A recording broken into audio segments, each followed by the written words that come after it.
Mardi 16 juin. Notez bien cette date, car nous venons de vivre l'une de ces journées qui basculent instantanément dans les livres d'histoire du football. La Coupe du Monde a véritablement passé la seconde vitesse, et pour cause, les plus grands monstres sacrés de la planète foot faisaient leur entrée dans la compétition.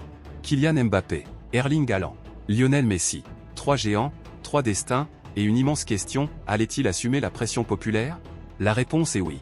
Mieux encore, ils ont tout écrasé sur leur passage. Entre records historiques brisés, triplés légendaires et retour au premier plan, installez-vous confortablement. On débriefe cette folle journée de Coupe du Monde. Partie 1, la France se rassure, Mbappé entre dans la légende. On commence tout de suite avec l'équipe de France. Après des semaines de doutes et de préparation en demi-teinte, les Bleus jouaient gros pour leur entrée en lice. Face à eux, un morceau très coriace, le Sénégal. Un choc de génération, un duel physique et tactique qui sentait la poudre. Dès le coup d'envoi, l'atmosphère est électrique. Mais la France s'est rassurée. Et de quelle manière? Une victoire nette et sans bavure, 3-1. Mais l'homme de ce match, le patron, c'est lui, Kylian Mbappé. Attendu comme le messie du peuple tricolore, le capitaine des Bleus a lancé les festivités en mode patron. Un doublé éclatant, plein de rage, de vitesse et de précision, qui a totalement asphyxié la défense sénégalaise. Mais attendez, ce doublé n'est pas une simple ligne de plus sur une feuille de match. Non, ce soir-là, Mbappé a touché les étoiles. Grâce à ses 2 buts, il devient officiellement le meilleur buteur de l'histoire de l'équipe de France avec 58 réalisations, dépassant toutes les légendes qui l'ont précédé. À son âge, c'est tout simplement du jamais vu. Les Bleus lancent leur tournoi de la meilleure des manières. Le message envoyé au reste du monde est clair, la France est là, et son roi a faim de trophées. Partie 2, le cyborg Haaland réveille la Norvège. Quittons l'ambiance tricolore pour nous envoler vers un autre choc, chargé d'émotions et d'histoire. Après 28 ans d'absence, oh oui, vous avez bien entendu, presque 3 décennies d'attente, la Norvège faisait enfin son grand retour en Coupe du Monde. Et pour ce retour historique, les Scandinaves croisaient le fer avec l'Irak. Sur le papier, l'Irak voulait jouer les troubles faits. Mais la réalité du terrain a été implacable. L'Irak n'a tout simplement pas pu résister à la domination totale, écrasante, de la Norvège. Score final, 4-1. Et qui d'autre pour mener cette charge viking que le cyborg en personne? Erling Haaland. Privé de grandes compétitions internationales ces dernières années, le serial buteur de Manchester City a célébré ce retour avec la manière. Affamé, précis, destructeur, Haaland a lui aussi planté un doublé mémorable. 2 buts d'une puissance rare qui rappelle à la planète entière que la Norvège n'est pas venue pour faire de la figuration. Avec un Haaland à ce niveau, cette équipe peut aller très, très loin.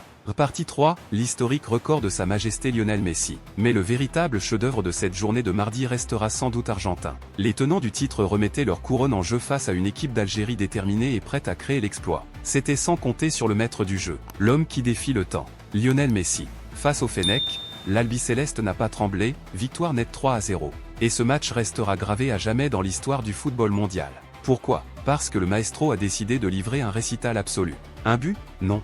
2 buts? Toujours pas. Lionel Messi a signé un triplé retentissant. Son tout premier triplé en Coupe du Monde, sous les yeux d'un public en transe. Pour sa 6e participation à l'arène des compétitions, à un record absolu de longévité, Messi a prouvé qu'il n'avait rien perdu de son génie. Et tenez-vous bien, ce triplé le propulse directement dans une autre galaxie. Avec ses 3 buts, Messi rejoint le légendaire Miroslav Klose tout au sommet du classement des meilleurs buteurs de l'histoire de la Coupe du Monde, avec 16 buts au compteur. Le roi n'est pas encore prêt à léguer son trône, et l'Argentine envoie un signal terrifiant à la concurrence.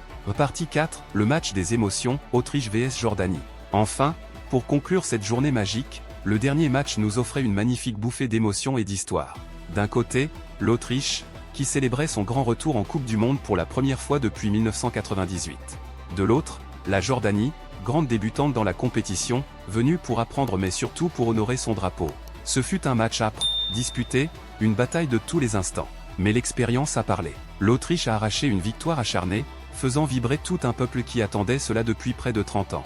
Pourtant, le plus beau sourire de la soirée est peut-être à chercher du côté des vaincus. Malgré la défaite, la Jordanie a écrit la toute première ligne de son histoire dans un mondial en inscrivant son tout premier but de l'histoire de la compétition.